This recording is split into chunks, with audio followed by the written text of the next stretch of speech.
U.S. Army seeks new short-range missile similar to JAGM, Hellfire. The U.S. Army wants to know if defense companies can build a new short-range guided missile similar to two weapons already in its arsenal, the Joint Air-to-Ground Missile and the Hellfire, with actual production starting by early 2028. Army Contracting Command at Redstone Arsenal, Alabama, published the request August 25th on behalf of the Army's Missile Procurement Office. For now, this is just market research, not an actual order. The Army is asking industry whether anyone out there already has a working missile, ready to build in bulk, that fits what the service needs. It wants a weapon that works in bad weather, can push through electronic jamming that blocks GPS signals, and can dodge modern countermeasures designed to throw missiles off target.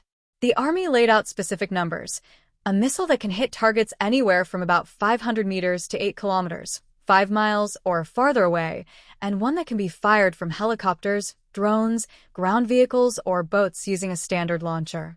On the target list, tanks and armored vehicles, command posts, enemy air defense radars, small attack boats, and drones. That last item, drones, is not a hypothetical use case.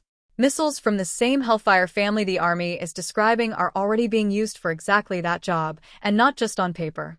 Ukraine's 302nd Anti-Aircraft Missile Brigade recently showed off a homemade air defense system called STASH, built by bolting AGM-114L longbow Hellfire missiles onto a radar and welding the whole setup onto a military truck. The longbow variant carries a radar seeker that lets it lock onto a target on its own after launch, useful against a fast-moving drone. Paired with a compact radar built to spot small, low-flying aircraft, the system gives Ukrainian troops a way to shoot down Shahed-type attack drones without spending a multi-million-dollar Patriot interceptor on a target that might have cost Russia only a few tens of thousands of dollars to build. The U.S. military has taken notice. In August, the Marine Corps signed a $19 million contract for 10 more Tempest vehicles, a lightweight buggy built by V2X that also carries AGM-114L longbow Hellfire missiles to hunt down drones. At least 2 Tempest vehicles have already been fighting in Ukraine, where the Ukrainian Air Force credits the system with destroying 21 Shahed drones. That combat record made the Tempest an easier sell to the Marine Corps than a system still stuck in testing.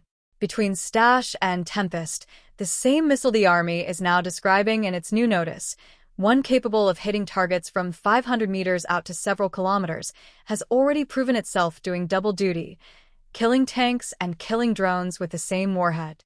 The Army's new notice doesn't name a specific missile or company, but the requirements closely track the specifications of the AGM-179 Joint Air-to-Ground Missile and the AGM-114 Hellfire, both built by Lockheed Martin.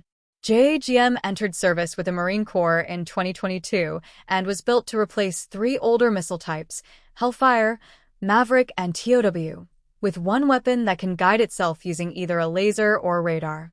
Each JAGM missile costs roughly $319,000, and the Pentagon has said it eventually wants more than 26,000 of them. Any company that thinks it can meet the Army's requirement needs to prove it can gear up fast.